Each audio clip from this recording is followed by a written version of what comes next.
Three, two, one. What up, guys? This is DJ Talks episode 12, I think. I'm pretty sure. Oh baby, woo! 12. Oh, baby. I'm actually really excited because, like, I don't know what that marks 3 months of having done this straight. So we're gonna celebrate like every major thing that we accomplish or Pretty much like every every month. milestone, right? So every month, every Every interval of 10, yeah, it's exciting. and it's continuous. Like I'm glad everyone can still join and watch. I Yeah. watched our kind of view count almost, and it's like Mhm. it ranges, and it's pretty good. Like for a small little podcast so far. But Yeah, thank I'm you really all for thankful. watching. I'm super thankful. I think my friend who suggested that we post every week on Facebook was a good idea. I just felt bad posting all the time because I didn't want to like spam people's news feeds, but I Exactly. realized that they could just like scroll past because like that's what we do anyway, you Yeah. know? So it's like whatever. So these are going to be posted on my Facebook every week. Um, if you're watching and you don't know who I am on Facebook, then don't worry about it. But I don't think we have any viewers that are like that we don't know personally, like Yeah. one of us. So it's cool. But welcome. This week we're going to talk about millennials, and I think that it's a really interesting topic because I've been very opinionated and very outspoken about this with my friends for a long time now. A lot of my closer friends who I've had conversations with about this, they know how I feel about this age group and how society is today. So this week Dan's gonna be leading a discussion and he's gonna like talk about a couple different topics that we want to highlight and discuss our thoughts on before moving forward. Dan, you want to take it away? Yeah. So pretty much the millennial generation is somewhat defined in the year range from about 1982 to about 2004. So anyone born from 1982 to 2004 are considered the millennial generation. Okay. So anyone 1982, how old are you? Is Is that that 35? About yeah, 35 is that to wait, 35 to about yeah, yeah, 13. 13 to yeah, 35. there we go. That age range right this second, this So year, yeah, 13 to anyone 35. 13 to 35 right now. And like Dan, you and I fall like right in the middle of that. Yeah. So, I mean, we're pretty much in the middle. We can kind of relate to the slightly older generation. Maybe not as much because they didn't really go through the internet phase as much during their childhood, right? Yeah. A ton of their internet series or just internet being so widespread in all homes right now. Compared to 14-year-olds or 13-year-olds, sorry, right now, they literally have they've probably had iPhones since they were 8. They Actually, probably are 7 or like first grade or second grade. They've probably had laptops, computers, iPads, whatever it is that can keep them busy so they can stay out of their parents' hair. I also think it's just too easy for people to have access to these devices in general. Like, Mhm. if you have an iPad at home, then it's really easy for I think someone young to be just drawn to it all the time. The Yeah. way you and I were drawn to game consoles and computers when those Mhm. are slowly, entering our households. Yeah.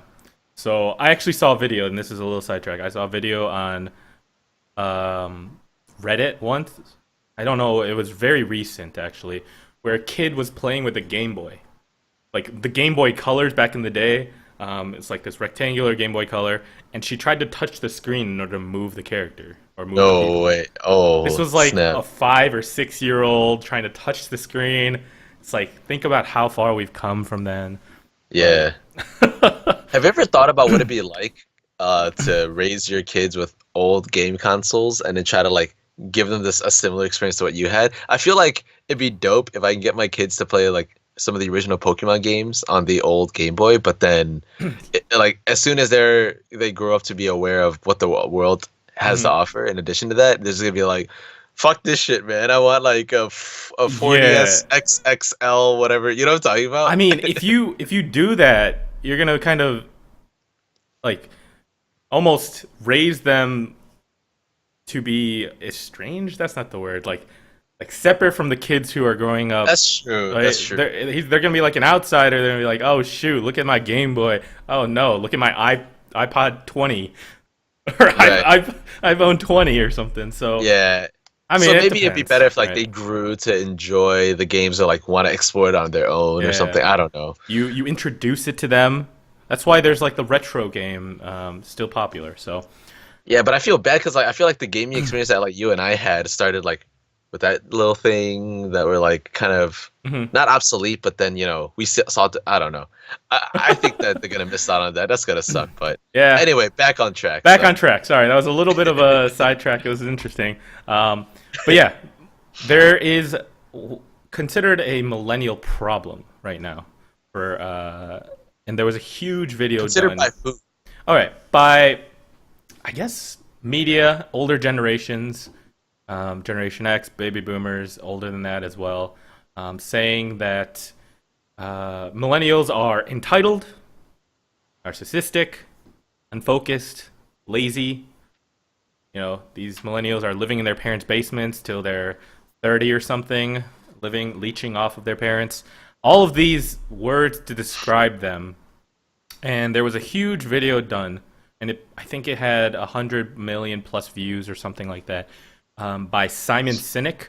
He is a kind of a motivational speaker. He deals with companies. He helps improve companies. Yeah, he did an interview with I believe IQ, some company, and he talked about this specifically. Oh, Now, Simon Sinek is the. Doesn't he have that really good TED talk on leadership or not yes, leadership on like? leadership Oh, it is leadership. on Yeah, yeah, yeah. leadership. Yes, Okay, yeah, yeah. That TED talk was dope as fuck. Y'all should watch it. Anyway, go ahead. he is a very good speaker, and Yeah, we'll he is. link Simon Sinek's interview below, so you guys can kind of take it from him as well. And I'll probably be taking a little bit of his like thoughts and ideas as well here, and kind of sharing it with Johnny initially. Now, um, I guess touching it one by one, right? Entitled. Do you feel entitled, Johnny? Do Do I you feel feel entitled? entitled? Yeah, Shit. right in the Nope. middle, millennial generation. Entitled to what? I don't feel entitled to anything. I mean, there's Entitled. definitely stuff. Oh, Go go ahead. ahead. Um, we You do this get shit it. all the We time. do this shit all the time. Um, no, I think I'm pretty spoiled. I think a lot of us are very spoiled, but I know I'm spoiled. In that my parents, I mean, like you described how like a lot of millennials are basement dwellers. I'm not a basement dweller, but I definitely am taking up space that in my parents' home right now. You can probably tell like there's a bunch of shit from like my childhood in the background because I am living at home right now. Hmm. And I think there is a sense of entitlement that uh, I feel that I deserve to be at home because I graduated and I'm working. So like I think that there's a part of me that like expects to be able to live at home because I know my parents care enough and that I'm like doing something to take care of myself. Hmm. So that's I think a form of entitlement. I also think that I expect things to be done a certain way without really thinking about it. Um, and that's like kind of just the way I live my life. Like I get frustrated when my phone doesn't work, for example, or it's lagging or something, and that's like I think that's a form of entitlement. That's like I deserve to have like a working phone that's like Hmm. gonna get me somewhere, like allow me to communicate with someone. Um, that's like a really weird example, but I think that in a lot of ways I'm entitled by things I take for granted, Hmm. but uh, personally, I consciously try to make the effort to make sure that I work for what I want, or I'm just like, or I try to make the effort to be very conscious of the way I ask someone for help, or like if they Okay. offer me something, then I try to be like aware of what I'm receiving and showing my appreciation and showing my thankfulness as opposed to just expecting it and like saying I'm entitled to that. Okay. So now, would you not consider being entitled to be something like a kind of a teenager, young person in general thing, not just millennial generation, but being young in general? I think it's less of a age thing and more of a maturity thing.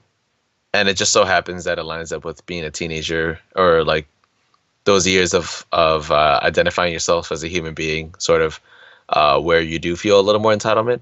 it's really easy for high school kids to feel entitlement. I know I did when I was in high school. Hmm. A lot of my friends did for sure. And Yeah. a lot of us have grown out of that, but there's still a part of us that kind of shows that sometimes. I have a friend who, whenever we want to hang out with him, he'll always ask us to pick him up, even if he doesn't live too far from like the friend's house that we're hanging out at or Hmm. something. And he's definitely been accused of being entitled to rides before, where he just kind of expects people to drive him. And drivers, my friends who drive, definitely feel like that's the case because he just like gets in their cars without asking, expecting to be driven home. So I think those are kind of small examples of Well, where people express. Go ahead. well, before you, yeah, continue on that. No, I was just gonna say like that's a form of like entitlement that I've seen from my friends. Now, is that just entitlement among your friends?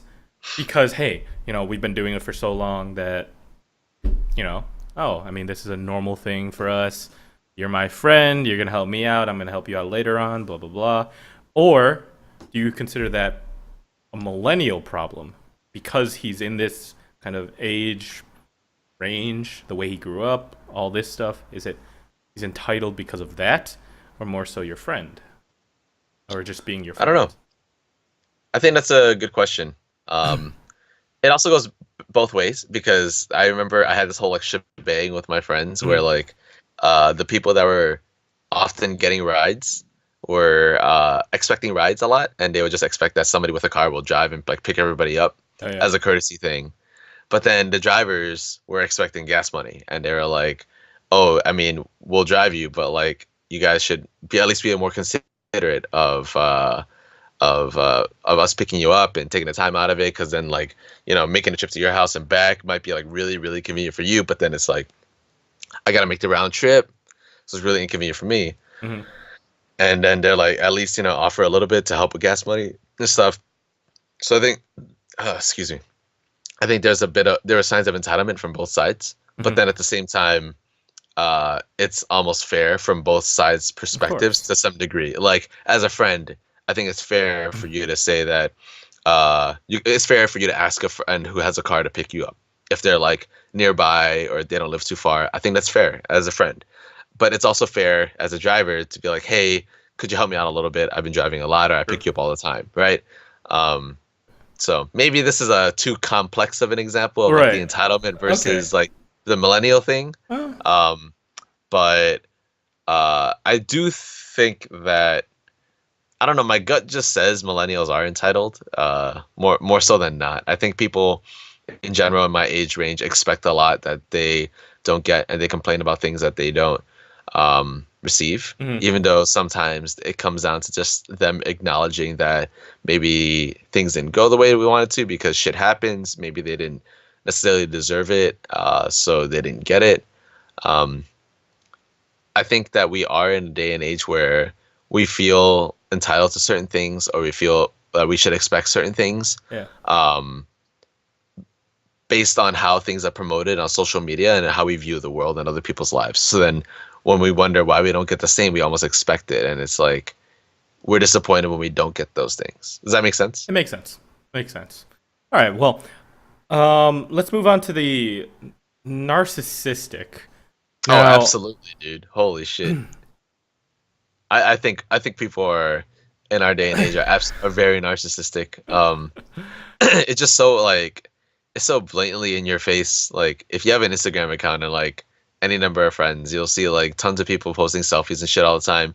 That's like a really big thing on Snapchat. I think Facebook profile pictures are also a really good example of that. Like, um, I don't know. I think I just get the feeling that a lot of people are very self-absorbed and they want to look really good to everybody else, and they're very concerned about how they appear to other people and how they look. mhm, This kind of goes back to our episode 2 weeks ago, Dan, about dieting and health, and how people have this perception of what society expects from them and how they look physically. So I think that directly links to yeah, how people are a little narcissistic and how they are just like so obsessed with themselves, that there's that side where they want to show themselves off, but then the side where like they just care so much about themselves and they like put themselves up more than other people. That links to like the point that you talked about of millennials being selfish. And I think that people are just so self-absorbed today that it's like I think it's really easy to have a conversation with someone and it just like it can start with them asking about you and then you can turn it around conversation around immediately and just get them to keep talking about themselves. Um and I think that to me is a bit of a sign of uh narcissism where you're just like so absorbed with yourself that you don't really care to talk about other people or you don't have any interest or you give up as soon as your own issues are brought up. Okay. Now, I mean, hmm. So my thoughts on the narcissism is I feel like nowadays though we're so much more accepting of a lot more cultures as well, and we're not sorry, not just cultures, but people in general. And I feel like I don't know how. Once again, it comes back to the: is this a young teenager kind of thing, or is it just like maturity level, or is it just our millennial generation? Because I feel like this is just a broad generalization of hey, these millennials are so narcissistic. They are so selfish. They are self-absorbed. All of this stuff. Now that's partially because of society today itself being saying, you know, everyone has to be very presentable, otherwise you'll be blasted on the internet here, Yeah. and you'll be completely embarrassed in front of every single person in the world here because of the internet, right? So I don't know if that's the problem specifically of millennials themselves. And I feel like still millennials or this our generation still care about a lot of other people as well. I read somewhere, man, I should once again find these links. I'll link them down, but Cite your sources sort of thing. exactly, cite my sources. But I read that, I mean, maybe because we are required to, but we actually volunteer more often, or there's a higher rate of volunteering among kind of this millennial generation in age. So we were raised and grown, and we do it in high school because hey, all our friends are doing it. But at the same time, um, the study apparently said that after high school, in college, people still continue to do this type of volunteering. And I mean, is it a balance? Would you say? Are we considered narcissistic, but we're still volunteering and kind of doing all these good for other people kind of things? So Dan is actually referencing a article from the millenniallegacy.com, and it's an article that talks about uh, a story that Time Magazine posted about millennials, and then a response to that. So we'll link that in the description. But I think that I think there's a degree of volunteering and doing other things for other people where it is altruistic, but then there's also the point where you're doing it to look good.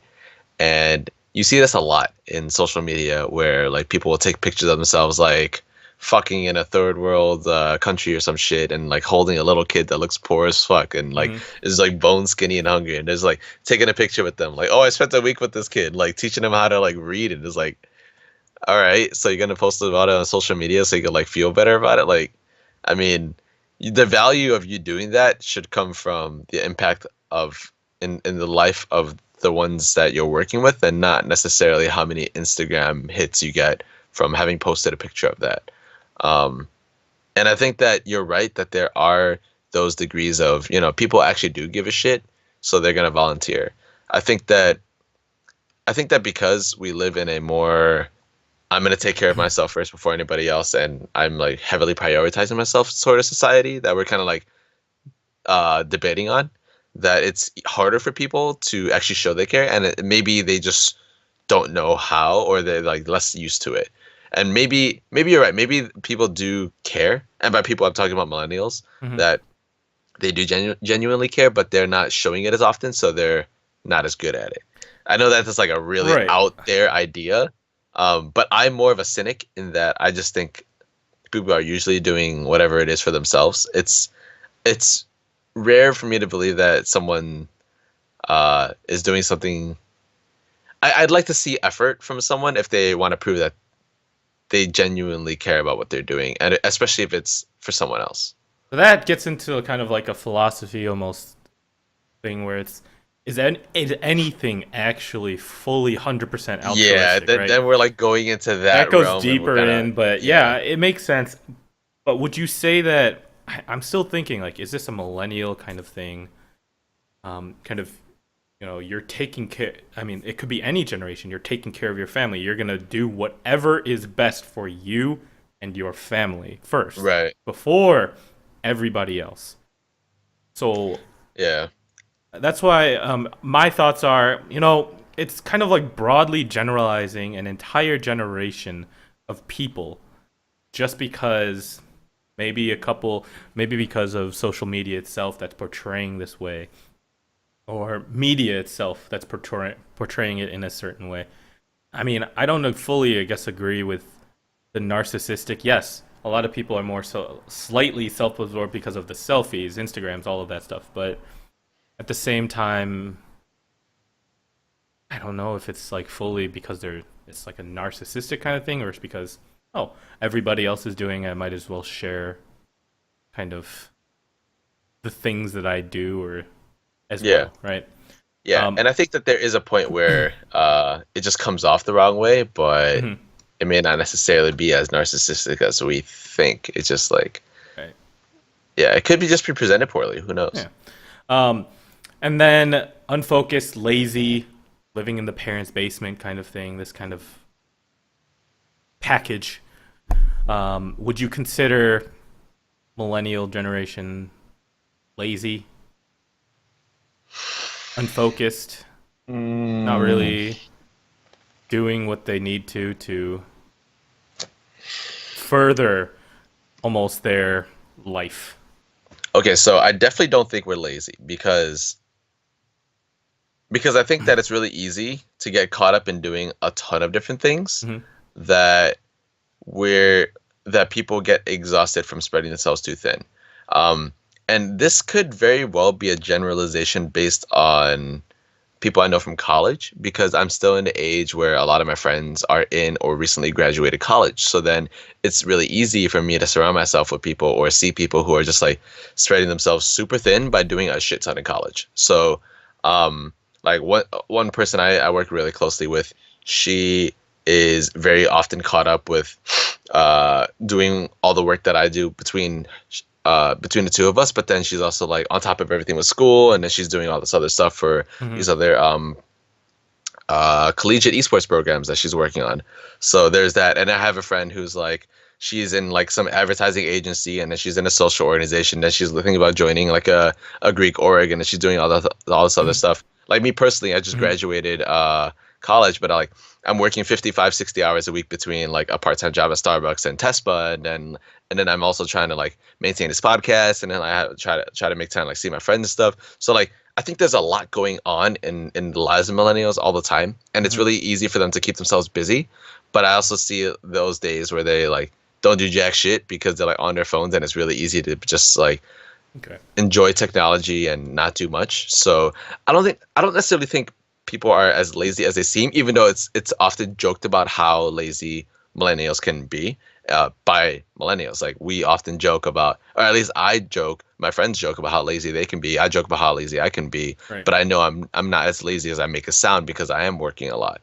Um, but you make a really good point because I'm talking about all my friends, including myself, who are like doing all this shit and they're spreading themselves really thin, which makes the point that maybe they are really bad at focusing on something, and maybe they could do better in settling down in just like a couple of things and not like taking a bigger bite than they can chew. So Hmm. then they can focus on something and not like have a little bit of every pie. Right. Um, so, Which which is basically like, yeah, I completely agree with the unfocused aspect of it, and I feel like a huge part of it is because everything is so easily accessible and yeah, there's so so much that's easily accessible. right there, right? The internet, where we can watch a video on the side while typing up an email, while playing a video game, all at the same time or something. Multitasking is so big now, so that's why Yeah. it may be affecting the way we perform or affecting the way our thoughts or our focus and attention is specifically at, right? Absolutely, and I think that I mean most people don't know this, but multitasking is like a huge myth. You can't actually multitask Mhm. without losing productivity or efficiency.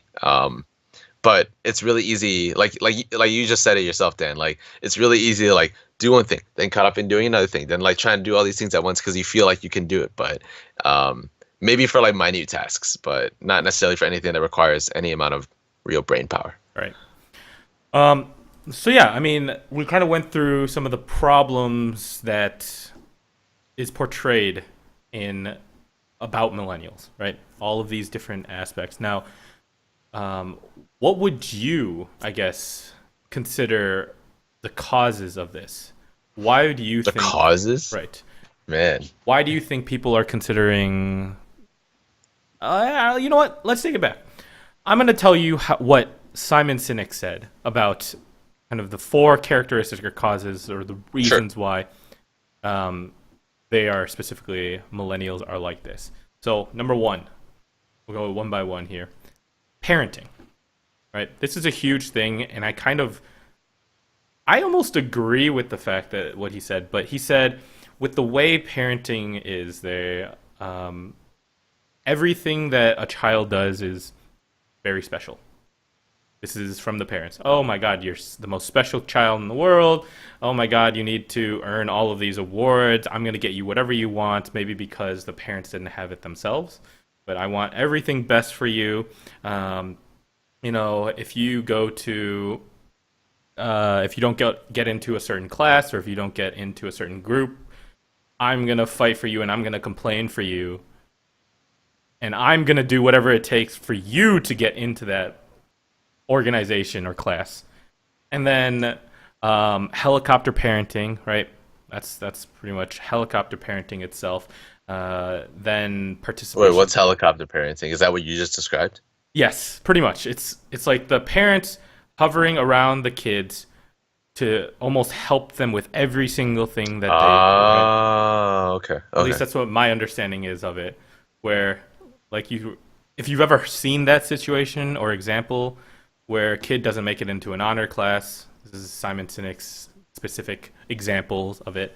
Um, if they don't make it into an honors class, their parents complains to the teacher, the principal, the school, whatever it is, and then they get Hmm. into the honors class. They don't get an A. What's going on? Complain to the teachers. It's not the student's fault. No, no, no. Right. My child's the best, smartest student in the world. What did you, the teacher, do wrong to give him a B? Right. Uh-huh. So all of these different things. What are your thoughts on this parenting cause of millennial generation? Hmm.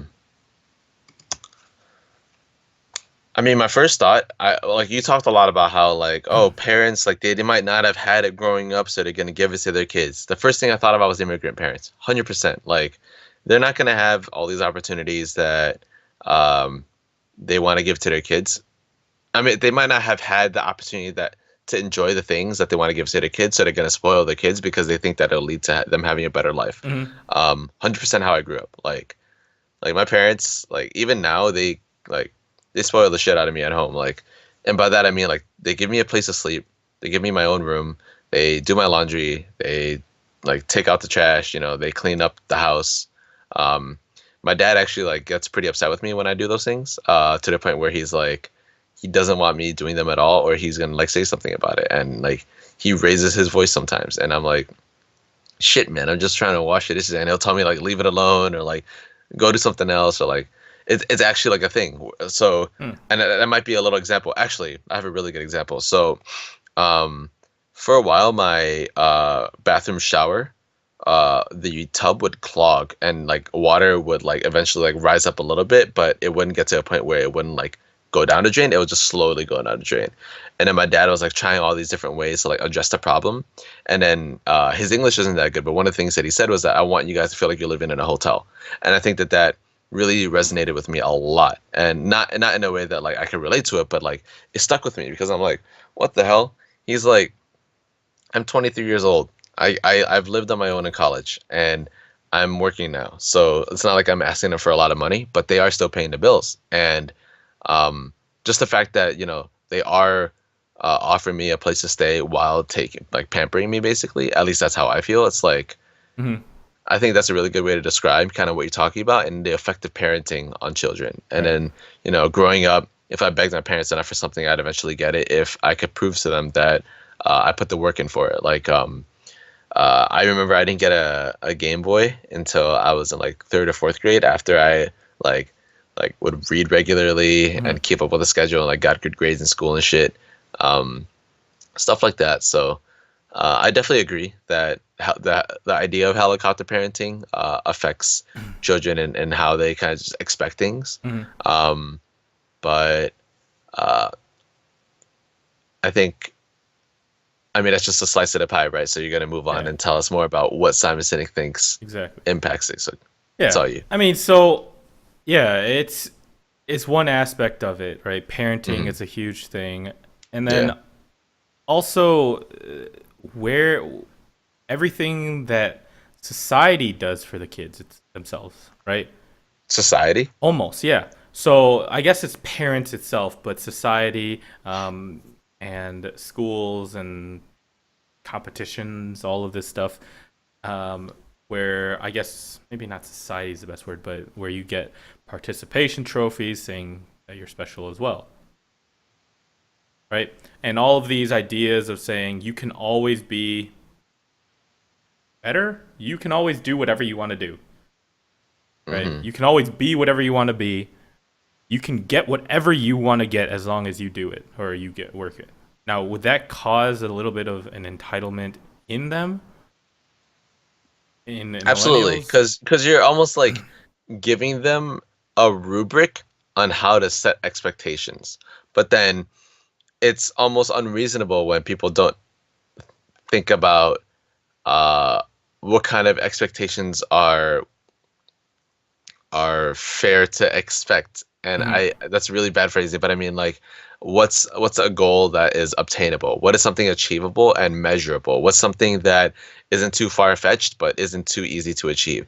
And it's something I talk to my chapter leaders a lot too with test puts. Like some of these small chapters are thinking about goals they want to set and like, oh, we want to plan the biggest fucking line event in the Midwest.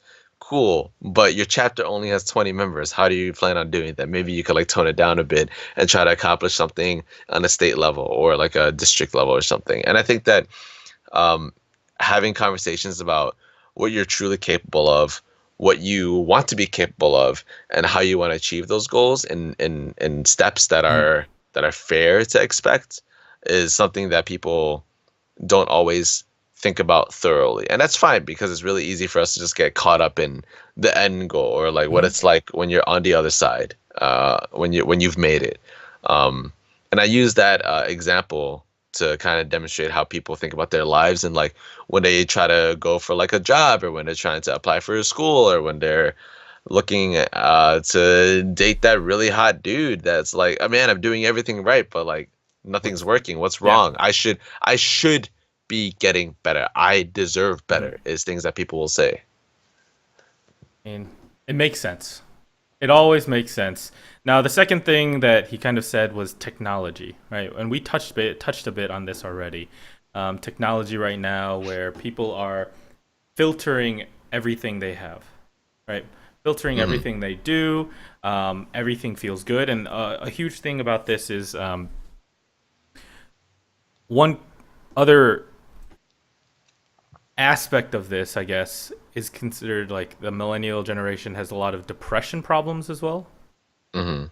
when it comes to this because they don't build this type of relationship that um, like the 1970s when they don't have technology. They don't build this deep relationship or bond with people as well because of technology or because of this everything easily done. Everything's very superficial.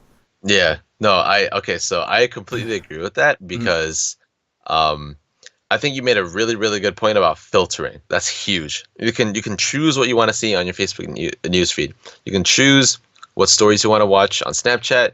You can see what you can design and tailor your Twitter feed or your Instagram feed to only show up with people that you want to see. Um, and it very much streamlines the kind of world that you imagine. So then the information that you obtain is very selective, and so it changes your perception of things. It doesn't give you a holistic view. In addition, you mentioned the the lack of depth in relationships, or like how it might be harder to build them. Dude, there are like so many people that I wish I could build better relationships with, but like the best I have is voice chat or something, or like just messaging them. And like I have a really good friend who I don't get to see as often as I'd like, but we usually just like talk on Facebook or text, and Hmm. she's busy with her life and I'm busy with mine, but like I really wish I could like talk to her more or see her more, or like just like grab dinner to catch up or some shit, like, and just like have that face to face relationship with her to build on that friendship. But like that doesn't ever get to happen as because we're busy, and it's also harder because we're just very used to like talking online. So it's like we're missing a whole layer of depth in the relationship. And I'm sure you know how this feels. Like, Yeah. I mean, okay, so would you not? I mean, I understand that part of it, but would you not say that social media technology almost connects us a little bit more as well? We have it's a different access kind of to. connecting us, but it's like a superficial connecting us. It's like a bunch of spider webs, you know? It's not the strong. It's not like I feel like it's a very weak surface level connection, Okay, and it's not as established. so but we have access to something like video chat, so we can see each other like this, face to face.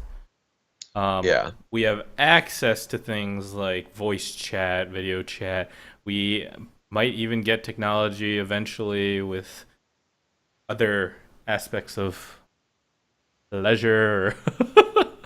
I don't know if you guys don't need to know about that yet, but I mean I kind of so I used to have a Samsung Gear VR. mhm. I eventually sold it because I never used it, but it was literally just a VR headset that you snapped your phone into and then you could do stuff with. It was really cool. Right. I think some of my best experiences were just like laying in bed and not having to turn my head and being able to watch Netflix without like holding a phone up. It was fantastic.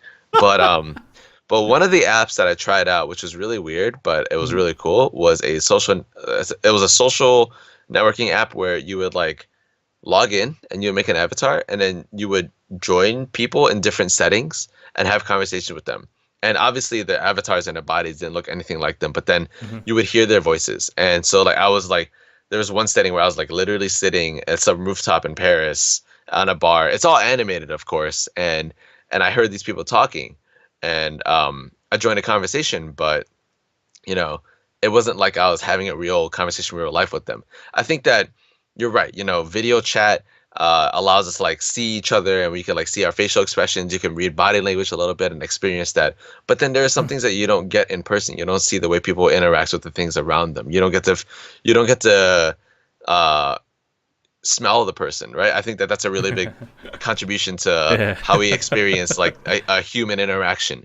You don't get to necessarily feel the things that Okay. they feel either physically, and I also think it's easier to convey how someone feels without um, saying anything at all. I think that there are True. just so many layers of depth in a human to human relationship that Mhm. is so valuable that we're not getting because we're like it's just way easier to go home, lay on your bed, and like True. do whatever on your phone. That it's like that Yeah. kind of sucks. But then you also hear the success stories of people playing WoW or something for ages on end, and they create this bond and relationship, and then they eventually meet up, and it's like, oh Yeah, my but god, not all of us are magical, that right? lucky. Yeah. But you have that like success stories, I guess. But yeah, it definitely tones down a little bit of the actual physical kind of meaningful relationships. Um, and then, would you consider that if people have problems nowadays in their lives, they're able to like filter all of that out. They're able to use social media to get a like, get a make themselves feel better, and not fully deal with the stress that they're having with their own personal lives. And is that one of the causes of higher depression among millennials? Does that Oh make man, sense? that's Right? loaded. Yeah, yeah, yeah, yeah. Like people are able to filter so much out of their lives. They can portray this as, "Oh my god, my life is beautiful, my life is great. Everybody look at it." Now everybody else is looking at them and saying, "Oh my God, their lives are perfect. Why is my life not perfect?" Now let me try to Yeah, portray it. holy shit. Yeah, Right. yeah, yeah. Yeah. So this is a really good point. I'm gonna share a personal anecdote about some experience I had with this. Hmm. So, I actually stopped using Snapchat. Man, like a year and a half, 2 years ago now, and I kind of miss it because I thought it was fun as hell getting like random snaps from friends, and then like when you have cute friends that snap you cute photos of themselves, I'm like, that's adorable. That's fucking cute. But anyway, um, I stopped using it because I was sick of like just going through people's stories and like feeling shitty about myself. Yeah, I mean, I am happy that they're enjoying themselves, but then Hmm. like you'll see like your friends enjoying something that they might not have invited you to, or like you'll feel like they're living a life that is very glamorous and enjoyable that you wish you could be a part of, or like that not even like, and past that you could just have in general. Um, and it definitely fueled some negative feelings in myself. So I stopped using it because it just made me feel kind of bad. But I think you make a really good point. You can present your life in such a way that looks really glamorous to other people. So then they like put you on a pedestal and they're like, almost like, way up there and you're down here. Um, so on my Instagram, I posted a couple of photos of me and my teammates, and there's a goof ass picture of me next to the Blizzard esports sign Hmm. uh, in Irvine. And I was already I, jealous of that. I mean, I just took the picture because Yeah, I yeah, just it was just one of those things that you do as a fucking tourist, right? yeah. Of course. Um, but then I had one guy message me. He's like, "Man, you're doing this like really cool stuff for esports, man. Like your life is so fucking good. Like you've got it all. You're a really nice guy. You're easy to talk to. You're well spoken. You're pretty good looking, and you're working in esports. Like what do you have to be upset about?" And I'm like, what the fuck, man? Like, I don't look at my life like that at all. Like, I referenced the dieting video earlier, but like, Hmm. I talked about like my self esteem, and I'm like, I don't feel that good about my body. I don't feel that good about my life. Hmm. Sometimes, there's also like just other things going on that make it hard for me to feel good all the time. And also, the esports position I'm working in isn't permanent. This isn't like a career. I'm not like making like a fuck ton of money off of this, and I don't need a lot of money, but like I'm still paying debts off. So like that's where it's relevant. So I told him, we all have our demons inside Hmm. of us. And just because you don't see it doesn't mean they don't exist. Just because you didn't hear the tree fall in the forest doesn't mean it didn't fall, right? But he was like, yeah, but Johnny, like, what kind of like demons could you possibly have? You're like living a perfect life. And I'm like, nah, dude, you're crazy. Um, It makes so I sense. think that Yeah. I mean, he's a nice guy. I don't think actually think Hmm. he's crazy. I'm just joking, No, but no, yeah. I'm just making a point that like it kind of relates to what you were just describing. I've seen it like on both ends, where like I'm looking at other people's lives, I'm like, shit, man, I want to enjoy that, and I had someone Hmm. else looking at my life, and I'm like, it's not that great over here. He's like, yeah, but it looks fucking amazing from here. So Yeah.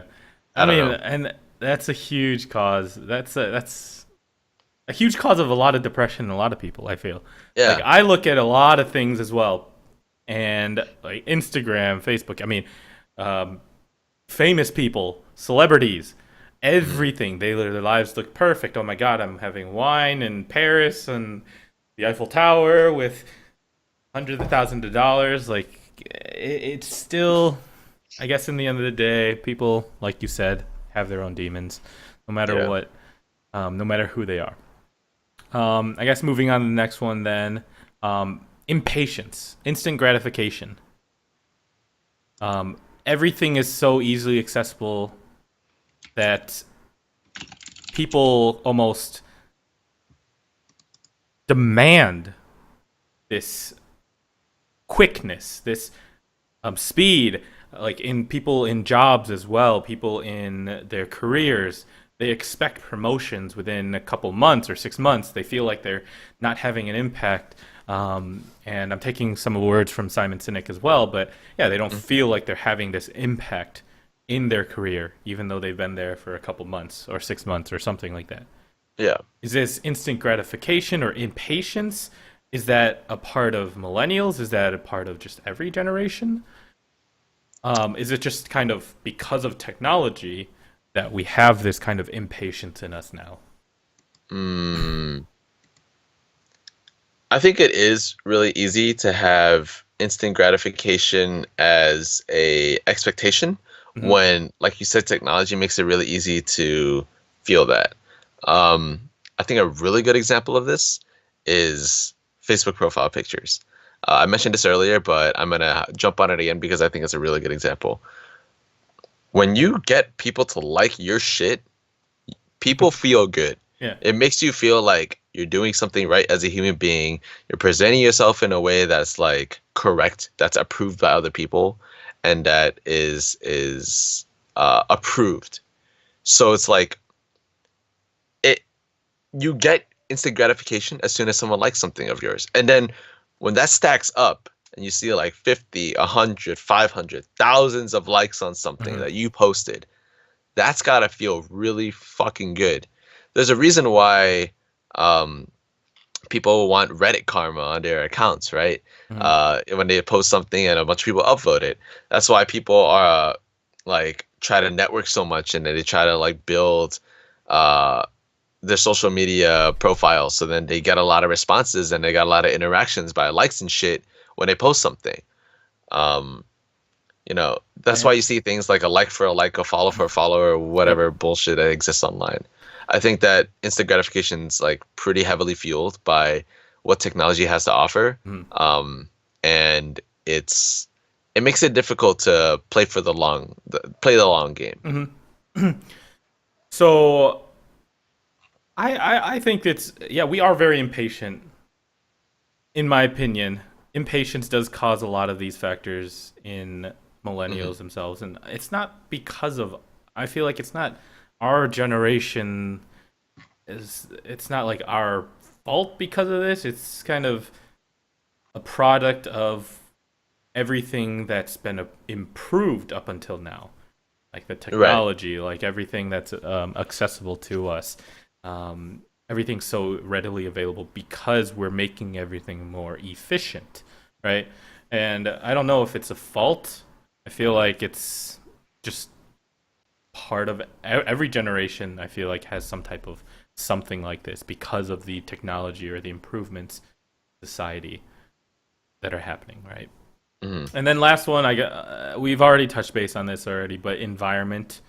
So basically, the people around us, the companies around us, the friends, the families, the everybody that we have surrounding us, society, neighbors, everyone, kind of help cause a little bit of this. I I guess think consider a millennial saying problem.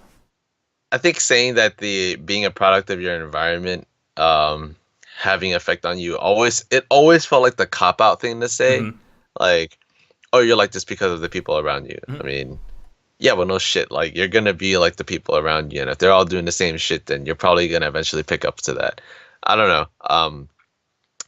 I think that conclusion wise, it's Hmm. hard to say whether or not this is something that is inherently existent in millennials, or if it's just a natural human response to evolutions in technology and society. Right. Um, but I think that in general, what we talked about, like the parenting styles, along with you talked about, hold on, Technology, fuck, yeah, technology, impatience, just yeah. self instant gratification, all of this stuff.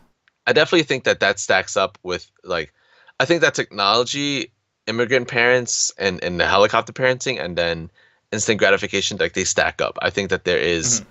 a relationship there. Obviously, I'm not a sociologist or anthropologist or an expert, but my gut tells me that there are relationships and there's a connection and a bridge there, Right.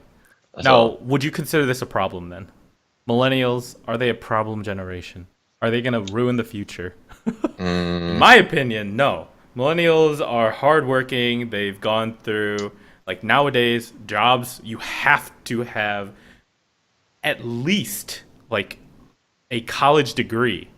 mhm, And even then, you probably need a master's in order to even get a job nowadays, right?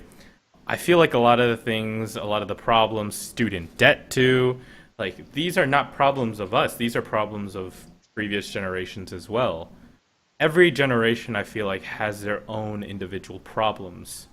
mhm. I don't feel like this is going to, the millennial generation is going to ruin the future at all either. And for whatever reason, some people do think that, and some people actually say that, hey, millennials are, they're going to be screwed, basically.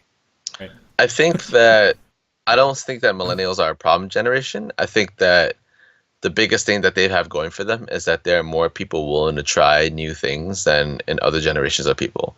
I think that there are a lot of people that are willing to take the first step and try something new and go in blind or explore career paths that might not exist yet but eventually will. Hmm.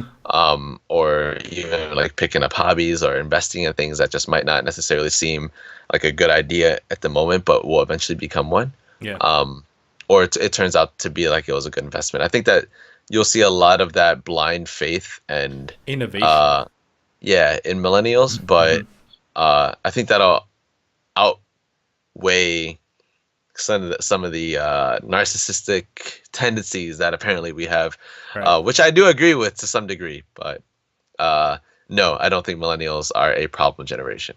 All right. Well, I mean, I feel like that wraps up pretty much the entire talk about it. If any of you guys or the viewers have any thoughts on this, have your own opinions, maybe you don't agree with some of the things that we said or some of the video or some of the things that the video had, we'd love to hear some of that as Absolutely. well.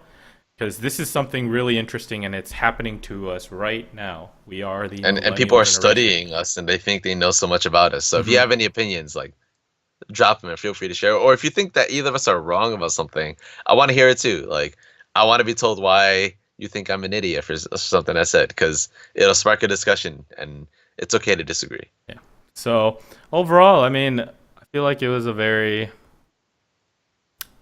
interesting topic for a lot of Yeah, people no, I though. really enjoy So, talking about it.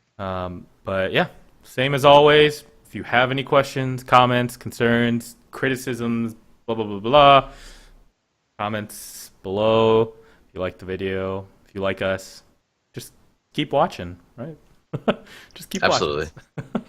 And we'll be back next week. Any final thoughts, Johnny? Nope. If you love this episode, be sure to subscribe. But thanks again for tuning See you guys next week. in.